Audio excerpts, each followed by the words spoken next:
we think about life, I think it's inevitable that we're going to have times where we make a plan that then fails. Ever been there? Yes? No, I've been there. Have you ever planned, this is Texas, right? So we're in April. Have you ever planned an outdoor event like, I don't know, a wedding or a reception or a birthday party that's outdoors in April, and then it like snows or like freezes, and you're like, oh, well, Ohio, well, yes, it snows all year in Ohio, but in Texas, it doesn't snow all year, and yet the weather sometimes just totally messes up our plans. Or have you ever maybe you planned a special meal where you, I don't know, either for a date or for your family or whatever, but you were so excited, and then you carefully planned a meal, and then it just totally bombs. And then you see everyone kind of like choking down your meal that you just cooked, and you're just so embarrassed, and you just say, yeah, nailed it. Or, I remember when we had moved to Odessa. Now, if you don't know West Texas, then this won't make any sense to you. But Odessa in the spring, so West Texas, is like being in a wind tunnel, okay? Ever seen those people that go skydiving indoors and there's this wind that holds them up? Okay, that is West Texas in the spring. But we didn't know. And so our son Josh, who turns 15 this week, when he was much younger, I think he was 3, and we had this birthday party outside. Oh, big mistake. It was insane. I'm talking cups full of punch flying everywhere. It was just crazy. The ice cream is now melting. We can't even keep everything. We're putting signs like with stakes, and it's flying out. Babies are crying. And I'm just like, man, can we just go home? Can we go to Chuck E. Cheese? This whole thing is just not working, where you have a good idea, and you just realize, oh man, it's just a total fail. I think on some level, all of us can relate to that. But we have a God in heaven who also makes plans. And maybe even this morning, as we're kind of making light of this topic, maybe in your life, you're thinking to yourself, well, you know what? I understand failed plans. But maybe for you, it's not a birthday party that's too windy. For you, maybe you're talking about some serious, deep valleys that you've walked through, or maybe are walking through, and your failure is right in front of you. And it's so heavy on your chest that you find it even hard to breathe. And even coming this morning, you thought, okay, it's all that I can do just to get dressed and just drive to that school and just hope that God has something for me, because, man, it's heavy right now. So I don't know where you're at, but anywhere on this spectrum, the reality is that we need to hear from our God and know that He is God who makes plans, who has a plan. He is a big God, and He has a big plan. And unlike us, God never fails. And His plan cannot be stopped. It is unstoppable. So this is the theme for this morning, is that our God has a plan that is unstoppable. And it is my hope, and it is my prayer, that you will personally experience and taste God's unstoppable purpose in your life. Are you tired this morning? You're like, yes, I'm tired, but that's not what I mean. Are you tired of watching other people? Are you tired of watching other people who have lives full of joy? Are you tired of watching other people that are living lives on mission for Jesus? Watching other people live lives of purpose. And you look at your life and you feel like, man, mine's just passing me by. And I see others, and their life is just brimming with a heart that burns for Jesus. And you're thinking today, man, I want some of that. I want to live a life of purpose, enjoying the presence of God. I want what I see others. And enough is enough. It's time. It's time to stop watching others living the life God has called them to. And it's time for every one of us to now walk in this life that God has called us to and get out from the sidelines and get into this game. And what I'm talking about is the excitement of following Jesus beyond just being a spectator and watching others. It's time to taste real joy and real peace and stop just watching other people. And so we're thinking today about God's unstoppable vision. And my hope and prayer is that I can show you from the Bible that He has a purpose that He has had from the very beginning that cannot be stopped. And that this purpose, this plan of His, includes you and me. And this story, this purpose of God's, defines who we are. It defines our very existence. And it also defines where this new church is headed. And so one thing that I don't like is false advertisement. I want you to know what you're getting. And so if you're new and you're kind of visiting this brand new church, I want you to know our vision. I want you to know where we are headed as a church so that you can then pray and then see if God is just gripping you and if you have this overwhelming sense of, yes, this is where God is calling me to be on mission. Because we have a God that has an unstoppable vision. Let me give you this plan. We talk about God that has a plan that can't be stopped. Let me give it to you. It's kind of a long sentence. I'll say it slow and several times this morning. This is the plan of God. God is creating a people for Himself to display His glory. Now, and here's the last part, by enjoying His presence. Let me say it again. This is God's plan. God's plan is to create a people for Himself that display His glory by enjoying His presence. This is where we're headed this morning, and this is because this is where God is heading. This is where He is moving all of human history. This is the reason why there is air in your lungs. This is why you exist. It's because God's creating a people that belong to Him, who display His glory as they deeply enjoy Him. So the first part is, number one, is God is creating a people. Let's start with this first part of this somewhat long sentence.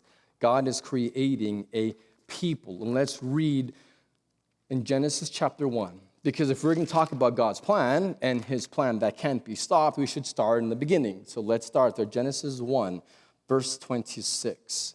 Then God said, "Let us make man in our image and our likeness." So right here off the bat in Genesis 1, you see Trinity. You see God the Father, God the Son, and God the Spirit. Let us make man, make humanity in our image, after our likeness, and let them have dominion over the flesh or fish of the sea, and over the birds of the heavens, and over the livestock, over all the earth, and over every creeping thing that creeps on the earth. So we will talk about this verse more in a few weeks when we talk about unstoppable kingdom. But let's continue verse 27. So God created man in His own image. In the image of God, He created him. Male and female, He created them. And God blessed them. I mean, you see this, the first thing that they experience, the first words that humanity hears, they're created, open their eyes, and God blesses them. This is who we are. A blessed people, made by God, made in His image. And God blessed them, and God said to them, so He talks to them, "Be fruitful and multiply, and fill the earth and subdue it, and have dominion." There's the word again, dominion. We'll talk about that with kingdom in a few weeks. But He says, "Be fruitful and multiply, and fill the earth." He says, "Subdue it, have dominion over the fish of the sea, over the birds of the heavens, and over every living thing that moves on the earth." And God said, "Behold, I have given you every plant yielding seed that is on the face of the earth, and every tree with seed of its fruit. you shall have them for food. So God blesses them, provides for them. He tells Adam and Eve, be fruitful and multiply. And he says, and fill the Garden of Eden, right? No, he doesn't say that. I tricked you. He says, multiply and fill the earth. That's what he says. It's global.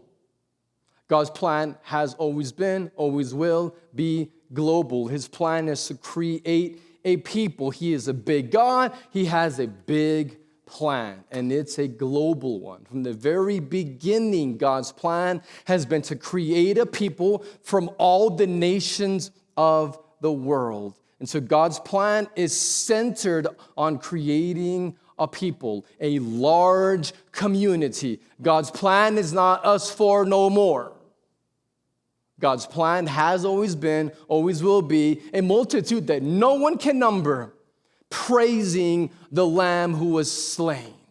This is the plan of God of all nations, every tribe, nation, and tongue. When I was serving as a planter and lead pastor of a church in the Middle East, in Abu Dhabi, a very global place, every Sunday morning, well, actually there was Fridays, not Sunday, because Sunday is a work day. Friday is where we would gather. It's different. It's weird. Anyway, so we would gather on Fridays, and I would stand to proclaim the word in front of God's people, and every single Friday morning, I would see this snapshot of heaven.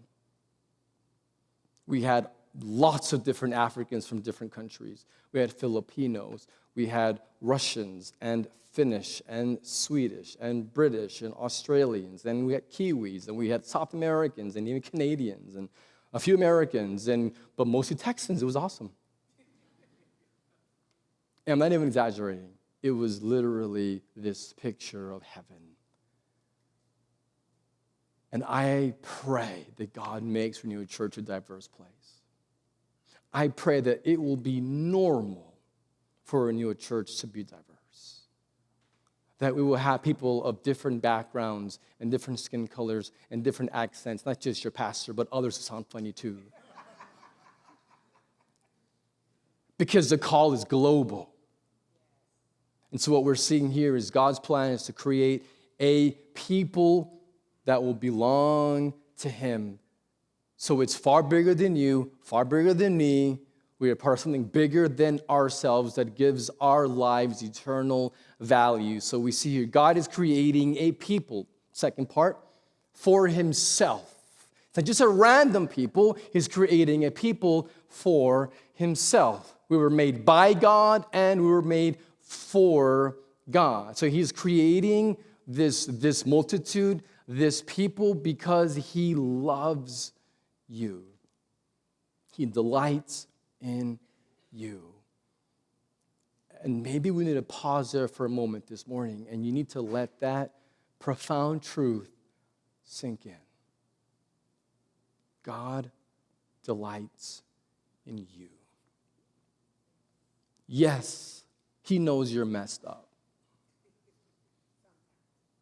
He knows. He knows you completely. He knows all your fears, all your thoughts. What no one else knows, He knows. And yet, He loves you.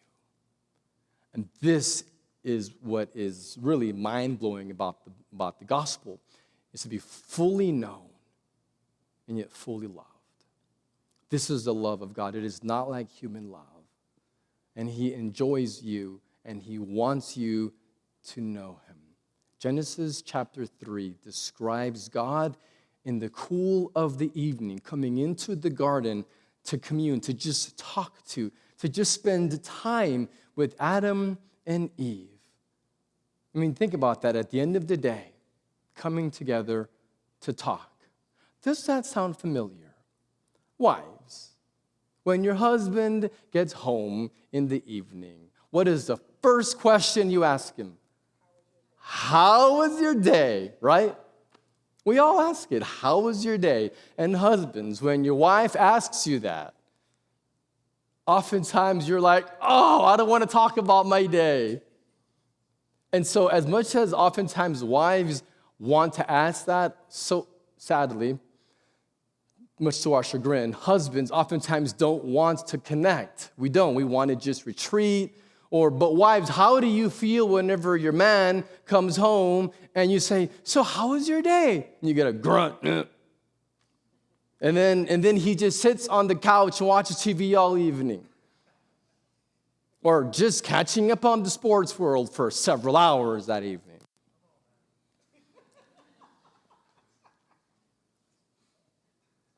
Hey, I'm just a messenger.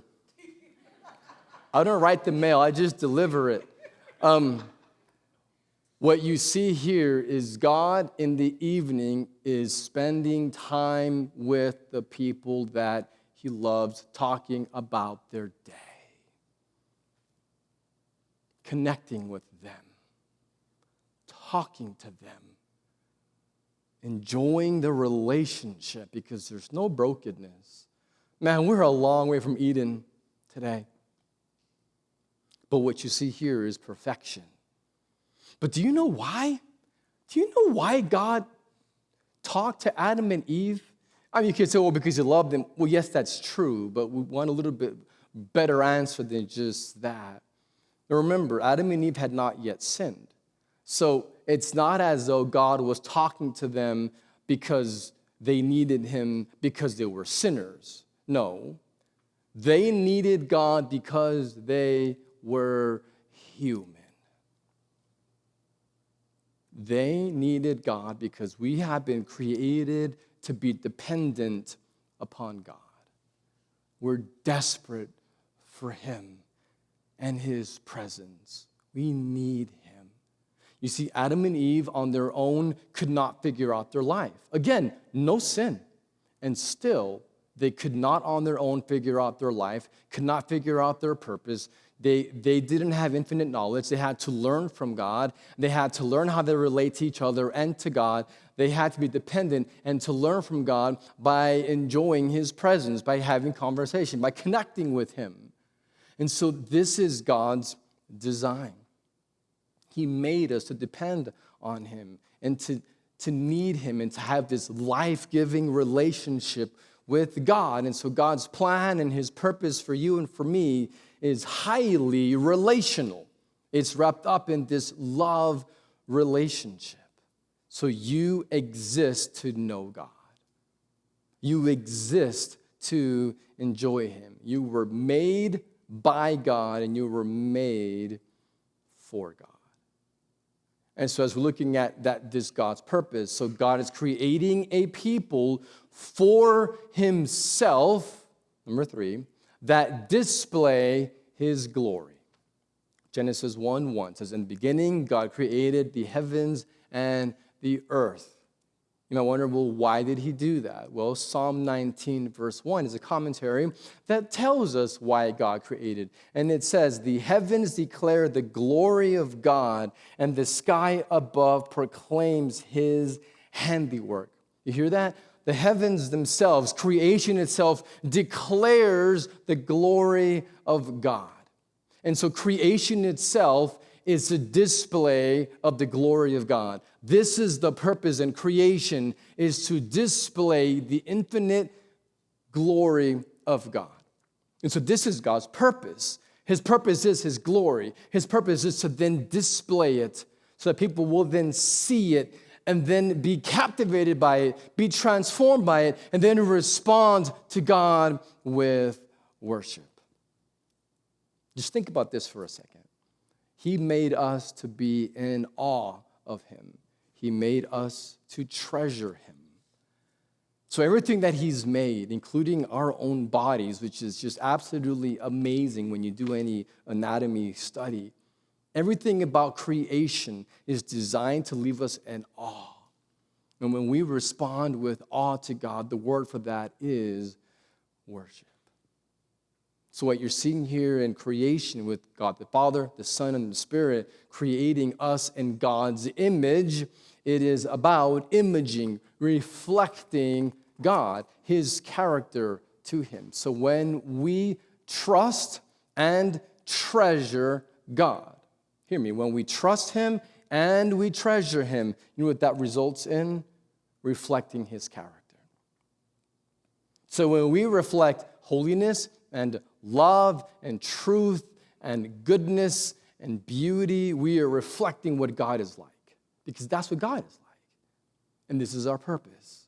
And when we are enjoying him, worshiping him, our lives will then reflect that, because we reflect what we worship. This is what we are. We're essentially mirrors. We will always reflect what we worship. And this call to be fruitful and multiply and fill the earth in Genesis 1 is not a call to just have babies. Like it is, but it's more than that. This is a call to multiply worshipers across the planet.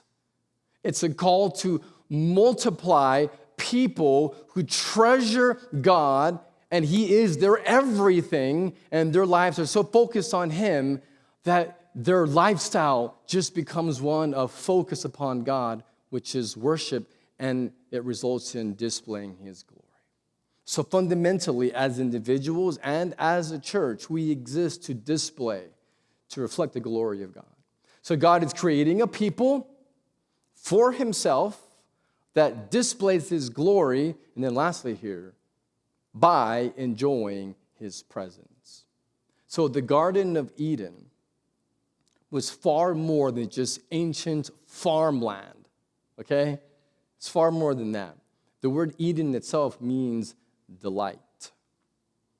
And so what you're seeing with Eden is that it's delightful because God lives there with his people. That is what made it paradise. That is what made it beautiful and stunning and amazing and perfect and holy, was that God was right there with them. Dwelling with his people is what made Eden so special. And this is the point. You're like, the point? Yes, this is the point. You're wondering, the point of what? This is the point of everything. This is the point of creation. God dwelling with his people.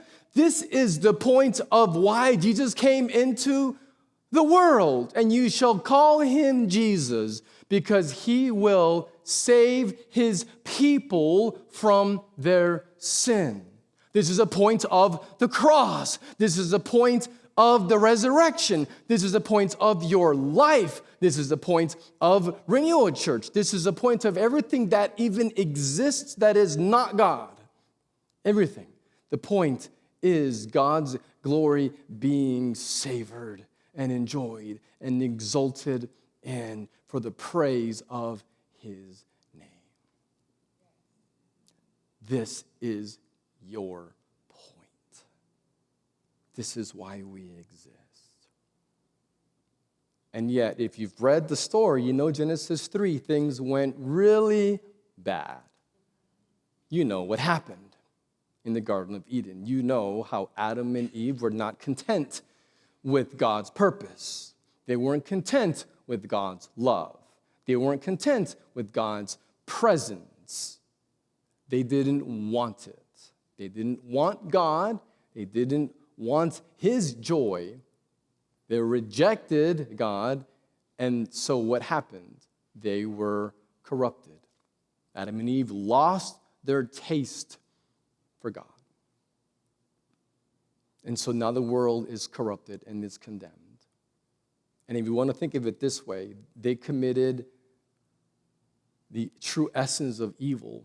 And if you want to know what is the essence of evil, it is desiring something else more than you desire God.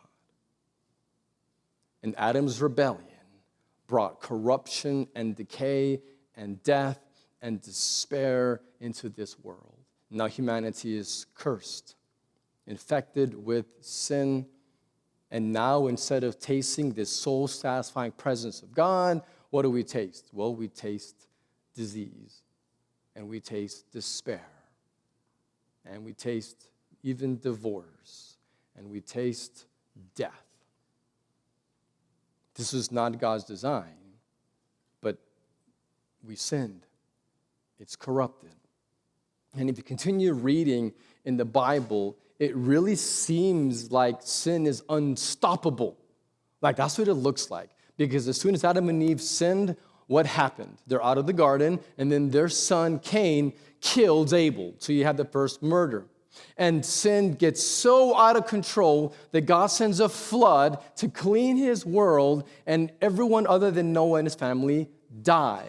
But then soon after that, what happens? Noah still messed up, and he still sins, and then the world gets populated, and the whole world comes together at a place to build a tower called Babel, and they're trying to pick a fight with God. Like, it's unbelievable. They're rebelling against God yet again, so God scatters them. And then God calls Abraham to be the one to receive his promises and to be the father of his people, because he still has a plan. God still has his purpose. But what Abraham was not much better. He messed up several times. His son Isaac was not a great leader at home. And then his son after that, Jacob, was a deceiver. Is just so broken. And then his son Joseph gets sold into slavery by the older brothers that become the tribes of Israel. Like, this is where the people of God are coming from? Are you serious? Yes. Out of this horrible, just totally jacked up family, God has a plan. And what does he do? He rescues them years later from slavery in Egypt. And what did they do? They complain, they rebel, and worship a cow. And then Joshua leads them to take the promised land, miraculously. But they don't finish the job. It's terrible. It's like being up by 3 touchdowns in the fourth quarter, and then you play prevent defense and let up, and then you lose. You let up, you lose. They quit. And so they didn't take the promised land. And so then what happens? Read Judges. Oh my gosh. Judges reads more like a horror movie. It's like, I haven't watched the movies because I don't want to, but Saw, like those kinds of movies, like horrible, graphic, dismembering movies. Judges. I'm not exaggerating. Read it. It was dark. God's people are in this pit of despair and rebellious, and it's just dark. It's all like today, actually, if you read Judges. And then you had the kings. You think that was better? Oh, so the best king was David, and he was only an adulterer and a murderer. Only. It seems as though sin is rampant and unstoppable, and God's purposes just will not come to pass. And God's plan of creating a people for himself who display his glory by enjoying his presence is just never going to happen. You're like, it's just not going to happen. But then he sends Messiah. Jesus comes into the world. And he alone is bread of life and living water. And he obeyed God fully. And so now Jesus, through the power of his Spirit, as his gospel is preached, is recreating a whole new people. And that's what this is. That's what Renewal Church is. You know, God designed us to be fulfilled in him, in his presence. But because of our sin, we look to other things. And every single time that one of your hopes or dreams are shattered, or you're frustrated, or you're just struggling with anything, and then you turn to, whether it's the bottle, or you turn to being a workaholic, or you turn to overeating, or you turn to sports, or your health, or you turn to pornography, whatever it is that you're turning to find relief, to find comfort, to find excitement, to find joy, to find purpose or hope. Here's the truth. You're not actually surfing for porn. The truth is you're surfing, you're looking for God. You're looking for hope and joy and meaning and healing that is found only in the person of Jesus. And because of how you've been wired, man, you want it so bad. But he alone is living water, and he alone can satisfy your soul's thirst. And so when we look to anything else of this world that just leads to destruction, you have to stop and know I'm actually desperate for the presence of Jesus. And Renewal Church, you know what this is? Like, if just look around for a second. You know what you see? You're like, I see people. What you see here is a taste of Eden. That's what this is. This is Jesus who is reclaiming what is rightfully his. You are his, made in his image, made with his stamp. You look like him, you reflect him, and you belong to him for a purpose, to be loved and to be known by him, for you to respond with worship. And he has rescued you from the kingdom of darkness and brought you to life and made you new and given you a new heart with new hope and new purpose. And the church is the people of God who display his glory, where the Holy Spirit lives. And so this is the dwelling place of God. And so what we do on Sundays is not just a casual thing. It's not a check-the-box churchianity. It's eternal. It's so satisfying. It's what we were made for. And my heart is that we would be real with each other. Where even, this church is 1 week old. It's crazy. And yet I've already had to more than one person in this room, had to go to and say, brother or sister, man, I'm sorry. I'm sorry for what I said. I didn't mean it like that. I'm sorry for what I did. It was miscommunication, or just flat out, I was wrong. I'm sorry. And to be part of a church where you can be real and not have to put a mask on and maintain the charade and pretend you've got it all together when you know you don't. None of us do. Where it's okay to not be okay. And yet it's okay to know that together we're being made new. We're experiencing God's renewal. You can come be real. And have someone ask you, are you okay? And you don't have to lie. You can say, no, actually, it's not. It's cruddy. Can you pray for me?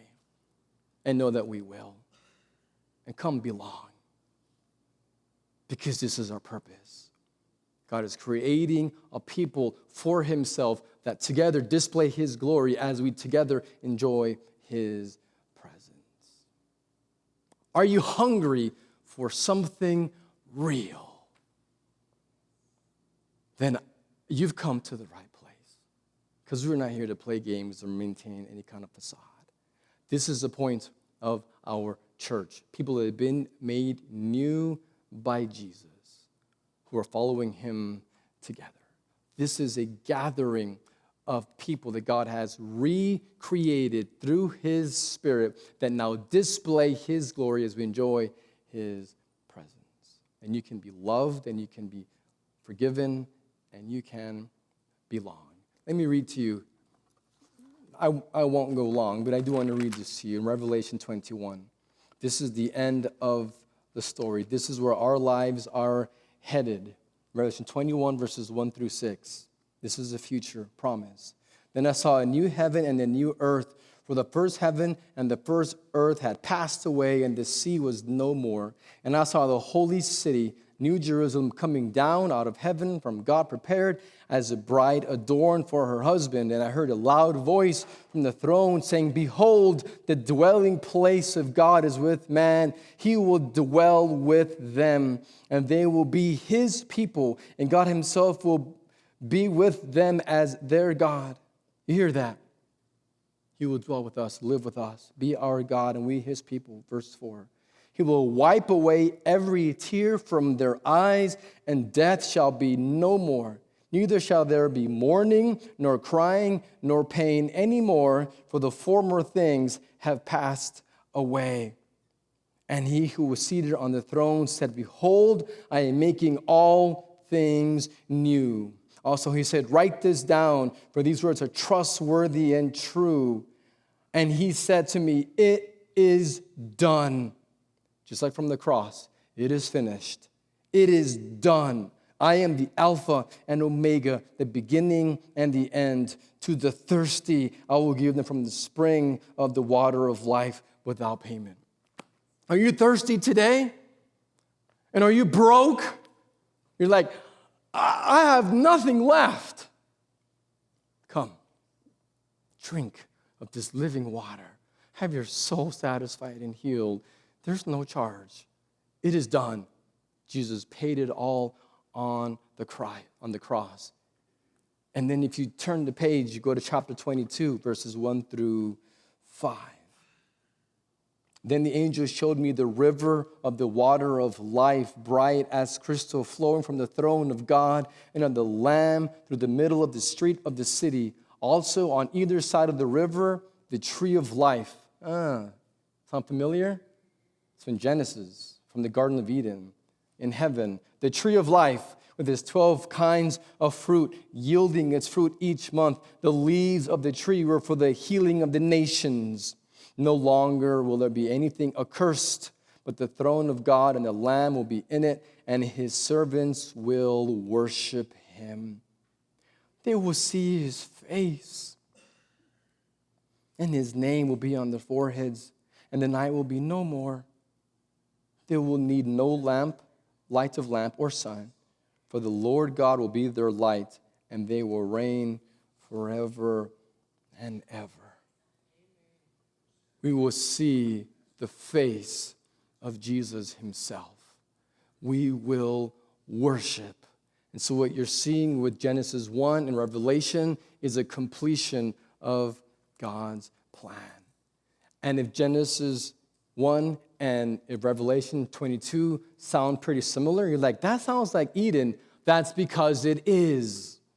Our champion from heaven is leading us back into the garden, where we will eat of this tree of life.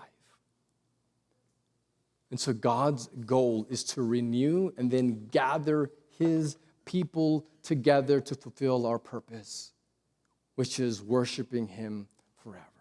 This is your story. This is what our lives are about, and this gives us hope and value and purpose. So maybe you're wondering, well, okay, all that sounds great, but help me understand this about your church vision. So where exactly is Renewal Church headed? What is the direction of this church? And so where are you going as a church? Well, the Renewal Church vision is to bring God's renewal to Bell County and the world. This is what we're about. We're about bringing God's renewal, beginning here in Bell County, and then by his grace to the ends of the world. We have tasted his renewal, and now we are called to go spread that so others can experience it as well. God's purpose is unstoppable, which means this Renewal Church vision, which is based upon the word itself, is equally unstoppable. So Satan and all of his demonic forces have no hope of stopping us. Your sin and your failures are no match for the love and mercy of God. If you are considering even joining this church, if you're praying now on, well, possibly I feel like God might be leading me to make this my faith family where I can belong here, I want you to know where we're headed. We're going to be a worshiping church because that's what we just saw in the Bible, that's our goal is to worship. And so we're going to unapologetically worship.